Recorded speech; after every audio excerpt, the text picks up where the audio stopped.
Ju përshëndes të nderuar, paqja e Zotit qoftë mbi ju. Esselamu alaikum.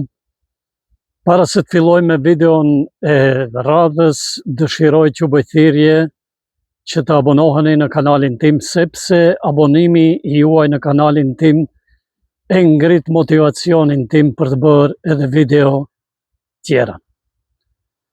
Që të jem aktiv, që të jem gjithnjë në kontakt me ju.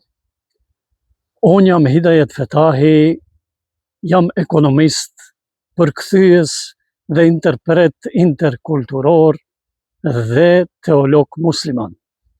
Studimet e masterit në teologjinë islame i kam kryer këtu në Zvicër, në Universitetin e Friburgut, dhe këtë e kam shndruar në një pasion timin, pasi që dëshiroj të tregoj një, si të them, një variant, ose si të quaj, një anë tjetër të islamit, që nënkupton jo ndryshim të doktrinës islame, por një spjegim, nëse mund të quaj ashtu, ndryshe.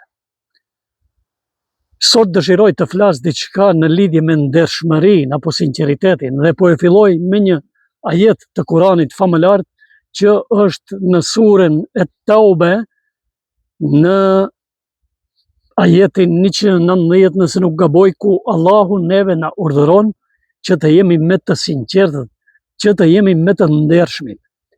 Dhe pse unë e kam titulluar temën e sotme se pse nuk vlerësohet ndershmëria apo sinqeriteti sot. Po ilustroj këtë me një shembull konkret. Në prani të dëshmitarëve okular, ti e fillon një diskutim dhe përfundon atë me ndershmëri, me një sinqeritet të plot. Ti je dhe mbetesh i ndershëm dhe i sinqert, i ekuilibruar dhe i kujdesshëm në zgjedhjen e fjalëve, ti nuk e ofendon personin të cilit i e drejtuar në asnjë mënyrë. Tema e diskutimit pranohet mirë nga personi, por që ndodh më pastaj?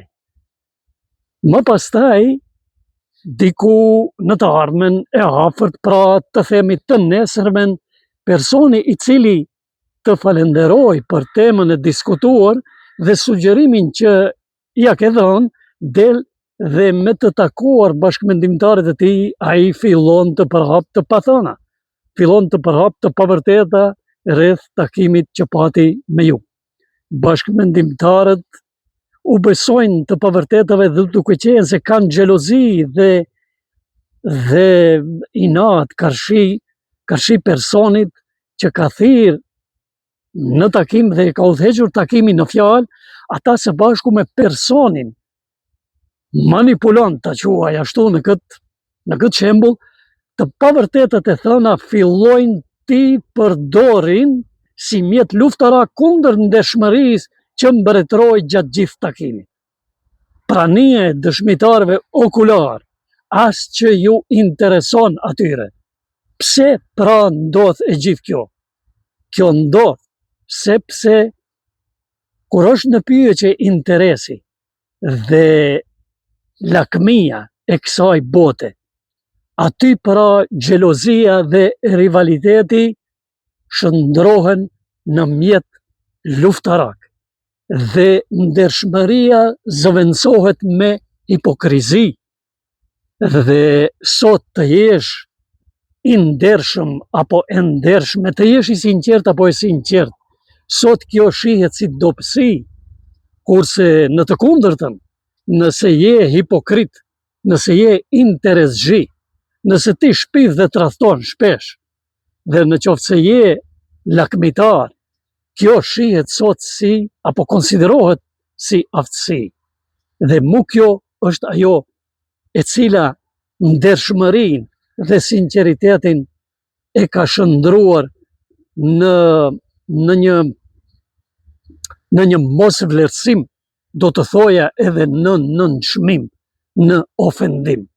Pra dëshiroja sot ta ndaja këtë temë me ju, sepse konsideroj se ndershmëria dhe sinqeriteti sot nuk vlerësohen, anashkalohen, bile shkelen dhe manipulohen gjithandej, e sidomos nga personat të cilët janë ndoshta në krye të ndonjë misioni, por që ndershmërinë dhe sinqeritetin as që duan ta preferojnë, as që duan ta vlerësojnë, e as që duan ta çmojnë.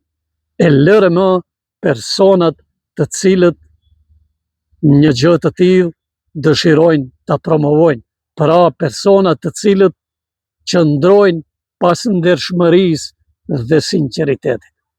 Ju përshëndes, ju dëshiroj gjithat mirat dhe ju falenderoj për dëgjueshmërinë, për shikueshmërinë që ma bëni gjithnjë.